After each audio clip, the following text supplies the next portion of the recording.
came to Bright Falls with my wife, Alice. Thank you for coming here with me. I thought maybe you could write here. I don't want to hear it! God damn it, Alice! Now, she's missing. Alice? Alice? I woke up behind the wheel of a crashed car. I'm missing a week. I was attacked by shadowy men straight from a nightmare. The sheriff took me to the lake Alice and I had stayed at, but the cabin had disappeared.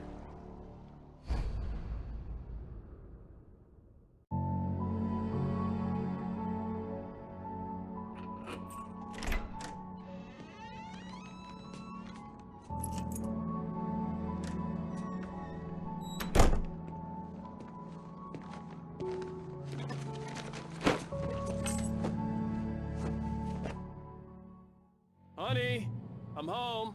Back here, sweetie. How was it? Worst weather I've ever seen.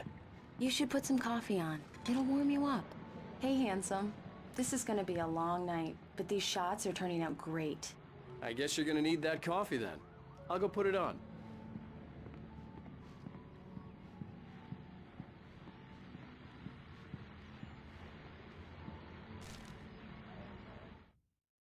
It's true what they say about the fall and the sudden stop at the end.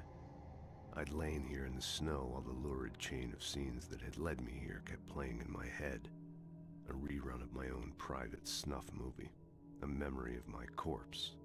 Alone at my own wake. Thinking in metaphors again. The femme fatale was gone. Only a sour taste remained of the kiss that killed me. This was a late goodbye.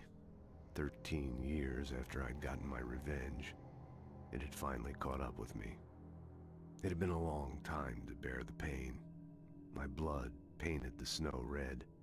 A gruesome slushy dissolved all the scattered painkillers and leisurely dripped down to the sewer, mingling with the bile of the city, becoming one with it.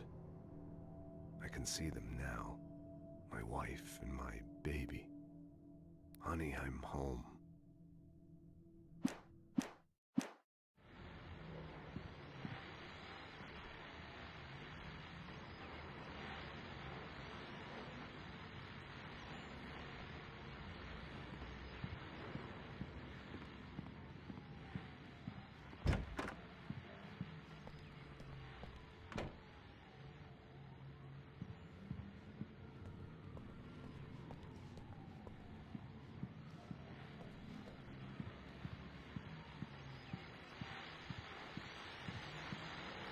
The continuing freezing rain and heavy snowfall have necessitated a winter storm warning in the entire tri-state area.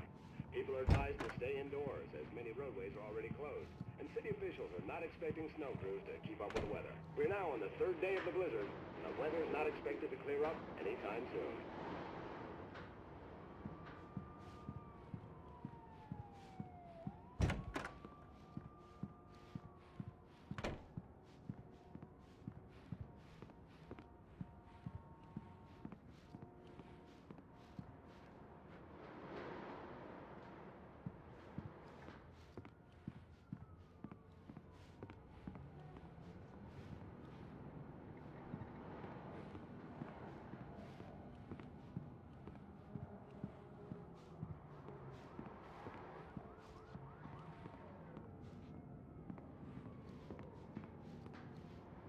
Coffee's on.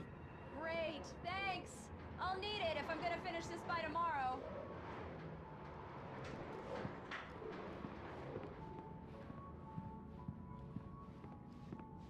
Oh, hey, I just finished those cover mock-ups. They're on your desk.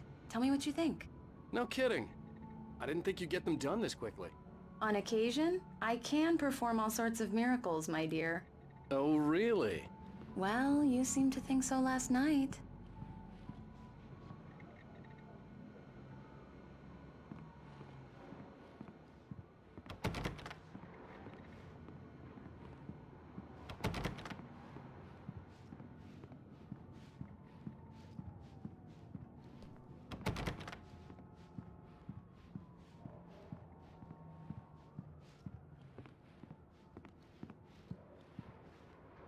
These look really good. Oh, sure, until Barry gets his hands on them. Which, by the way, will happen over my dead body. The last time was the last time. Oh, and speaking of Barry, he called. Alan! Alan, please check the fuse box. I'm right here. I'm on it, honey. Please hurry.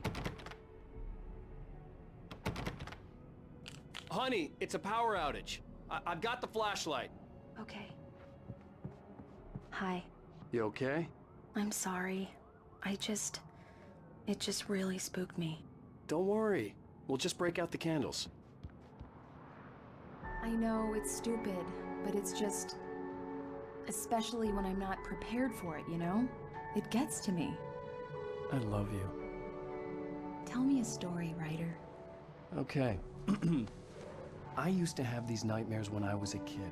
The dark really spooked me, too. When it got really bad, my mom gave me this old light switch. She called it the clicker. The clicker, huh? Yeah. If I ever got scared of the dark, I could just flip the switch and a magic light would scare the monsters away. Oh, sure. Here it is. Alan. Maybe it'll help you, too. Yeah, nice story, writer boy. You made that up right now, didn't you? No. Seriously. I love you, even if you are a liar. Thanks for this.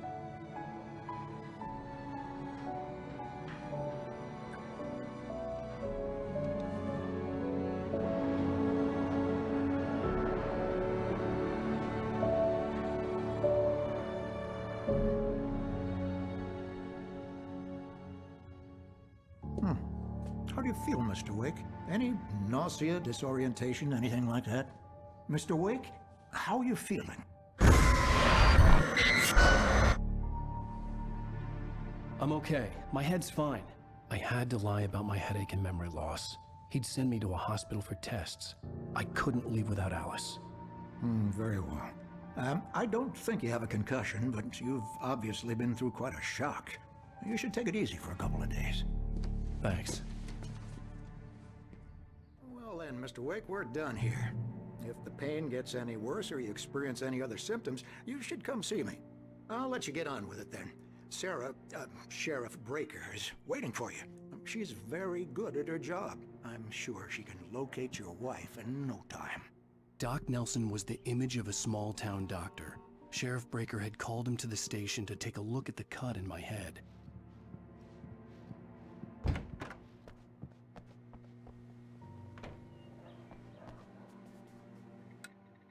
Thank you for testing the lights, Miss Weaver. Everything seems to be fine. I don't have the luxury of being complacent, Deputy Grant. The bulbs will need changing soon. You can't change them in the dark. I'll be sure to take care of it, Miss Weaver. Have a nice day now. Very good.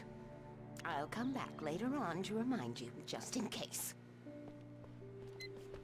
Mr. Wake, the sheriff is waiting for you in her office down the corridor. That was Cynthia Weaver. I guess you can call her the town eccentric. She used to be the editor of the local newspaper, but she's focused on, other things these days. She'd fit right in where I come from. I believe you'll find the sheriff in her office. Just go down the corridor.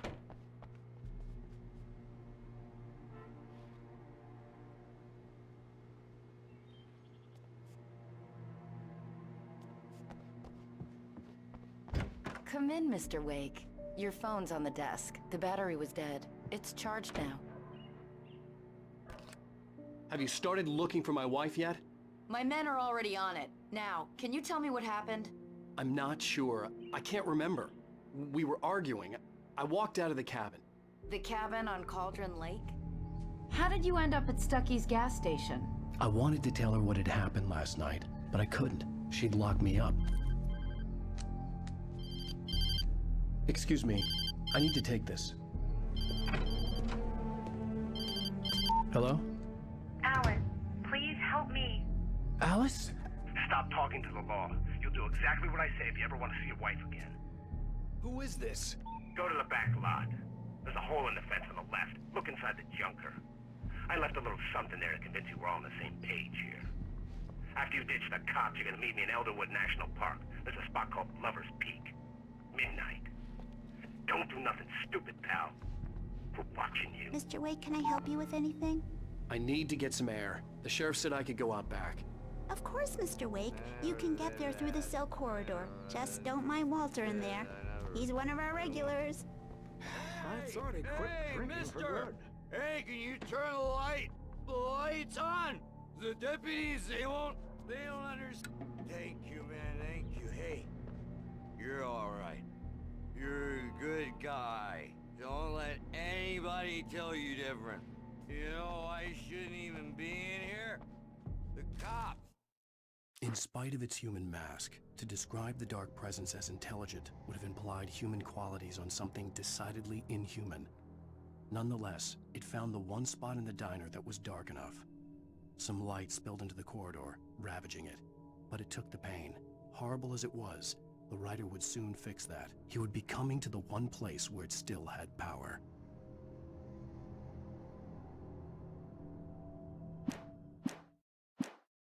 They got it all wrong, see? The early morning light hurt my eyes and made my head ache. The man on the phone had said, "Go through the fence on the left."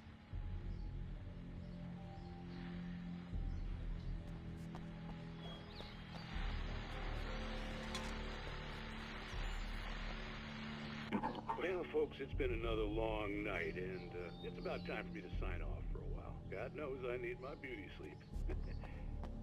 Just one more item before I go.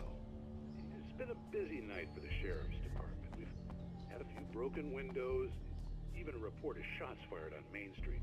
Deputies Mulligan and Thornton had to deal with two intoxicated young men who were celebrating the completion of their Deerfest float. Now, folks, we get this every year. I know it's exciting, the big day's almost here, but let's save it for the party and leave the gunplay for the shooting competition, huh? There's no point in getting all worked up yet.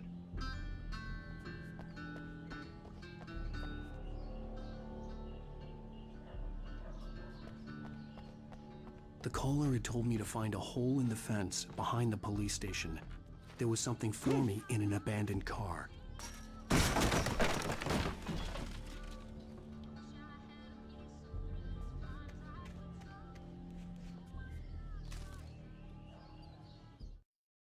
The kidnapper fired his gun one last time, and the shadow vanished into the darkness it had come from. See? Nothing to it, Wake. The thought of Alice in his hands was revolting. We stood on the wooden platform of Lover's Peak, the waterfall on the mountain behind us, the lights of the radio mast blinking red in the heights above. I fought with the urge to take a swing, force myself to speak. Let's cut the act now. Where's my wife?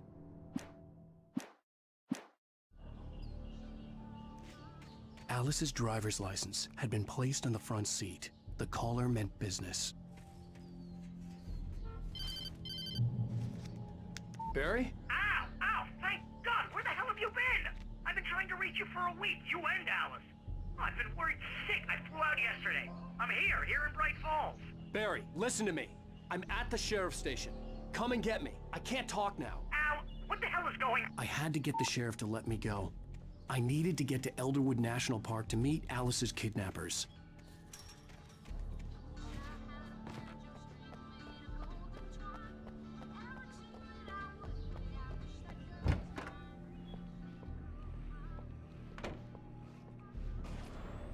A writer is a light that reveals the world of his story from darkness, shapes it from nothingness.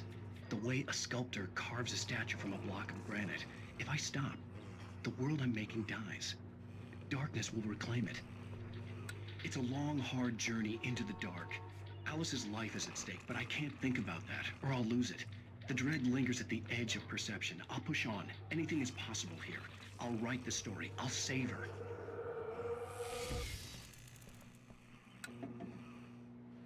Marvelous, Sarah. I just wanted to settle all the damage the Anderson brothers might have inadvertently caused on their recent and regrettable little outing. They are not accountable for their actions. Alice looked through the viewfinder, lining up the shot. Cauldron Lake was breathtaking. Something caught her eye. A figure standing in the shadows behind the cabin, like a thin woman in a black dress. She lowered the camera and looked again. No one there. Just a collection of bushes that looked vaguely human-shaped. She shook her head and laughed.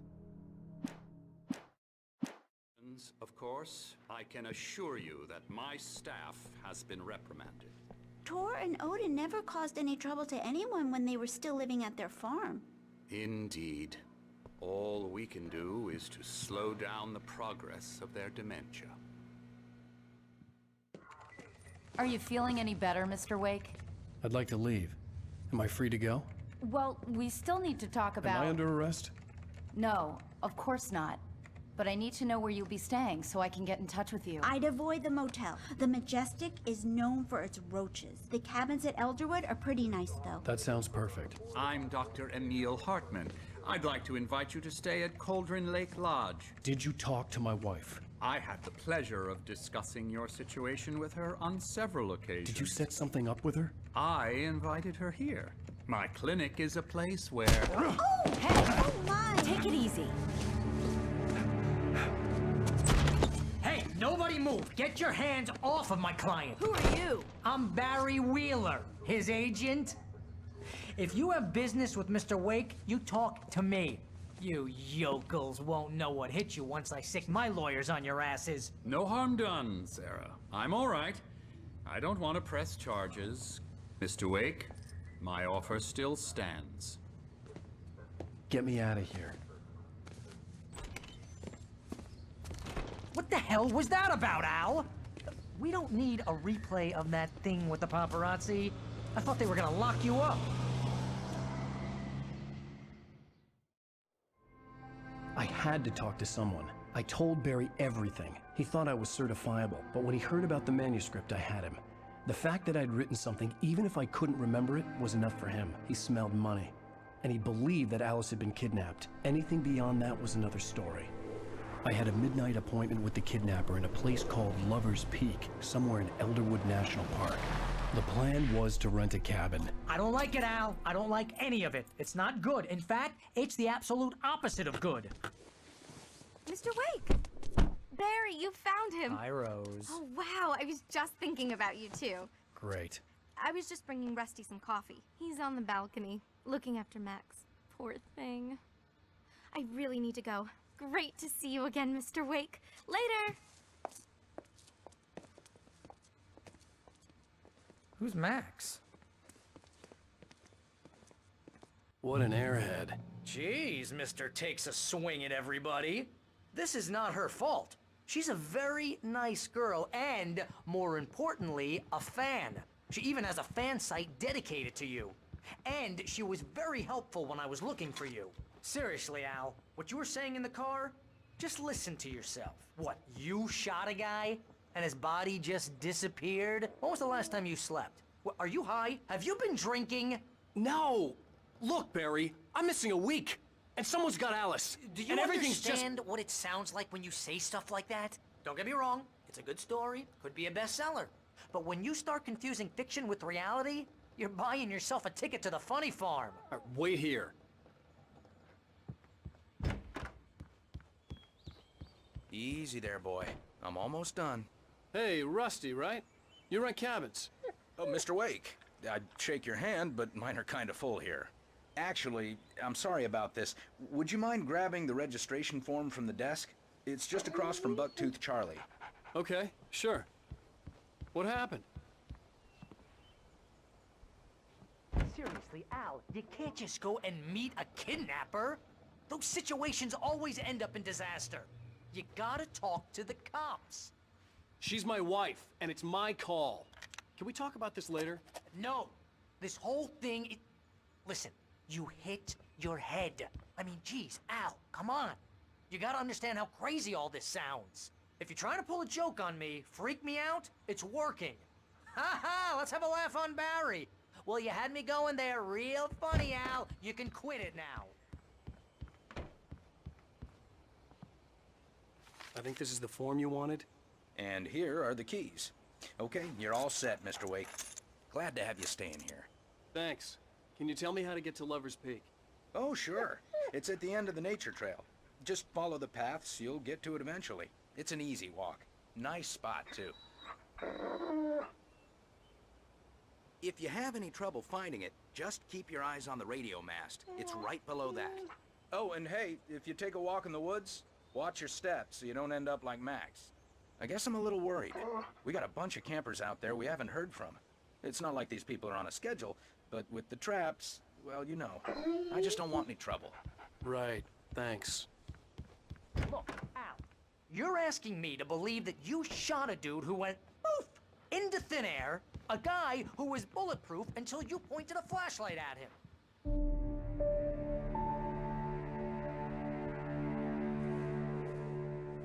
That's just crazy talk, Al. Al!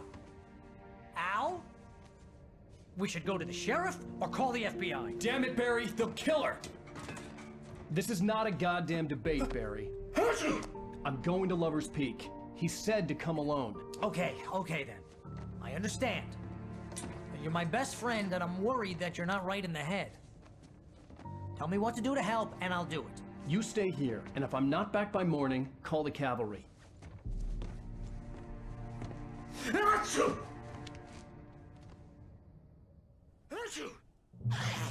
Just be careful with the natives, Al. These yokels are dangerous. Everybody hates a tourist, or it'll be Deliverance all over again. Bless you. Oh, this place is trying to kill me. I'll bet there's mold in here, spores, poison ivy, God knows what. This is so not worth a 15% commission.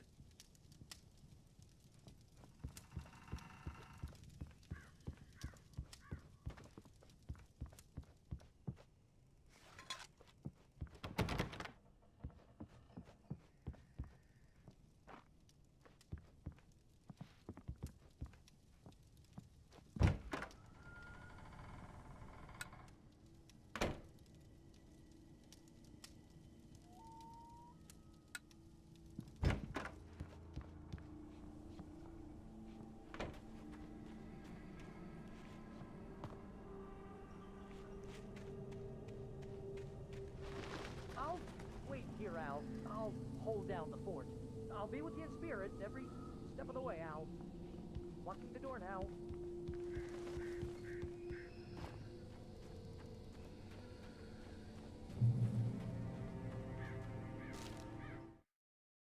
Barry had never gotten along with Alice, but he knew Alan loved her with an almost frightening intensity.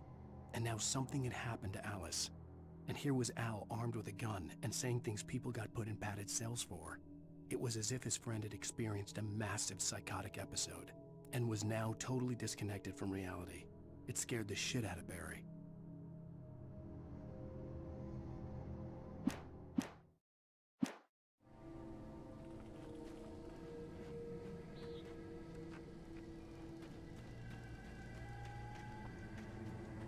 I knew I should have gone to the cops. This wasn't the smartest thing I'd ever done, but I was still angry with Barry for trying to talk me out of it. These people had called me right in the sheriff's station. The cops wouldn't scare them, and they had Alice.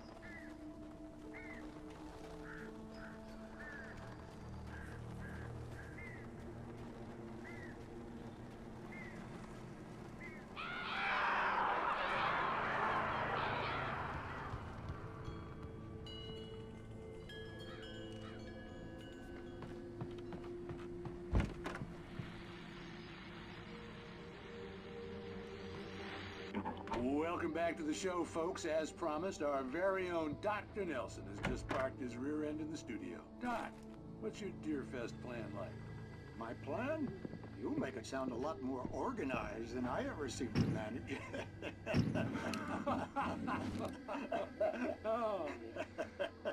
No plan, really. Just taking the atmosphere. I'm getting a little too rickety to do much more than that, you know. Oh, tell me about it. No sack race for us older gentlemen, huh? Yes, exactly, but I'm gonna check out the parade, of course. And I'll be one of the pie contest judges, too. Well, that takes a different kind of constitution. Oh, yeah, it's my kind of exercise. Now, Doc, seriously, you're in pretty good shape, though. You're the outdoors type. I know for a fact you're an avid fisherman. That's right. Matter of fact, just caught a heck of a largemouth bass early this morning. But you're not taking part in the fishing.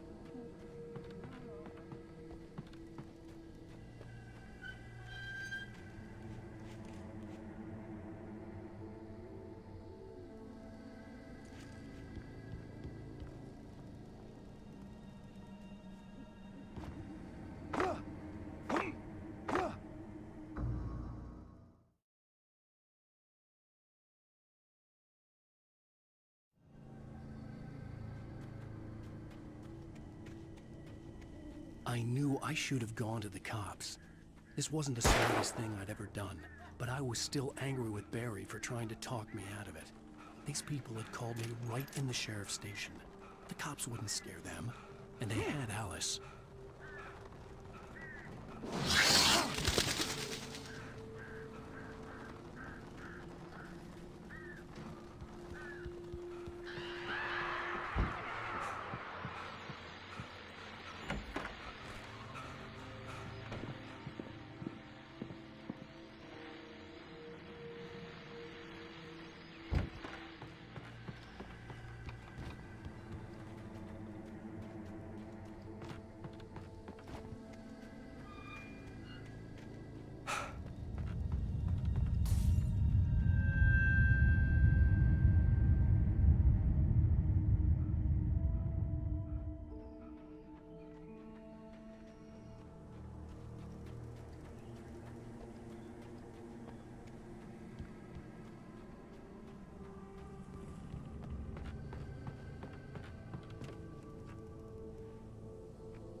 Crime and punishment. The cancer and cure of civilization. But some crimes are impossible to punish, especially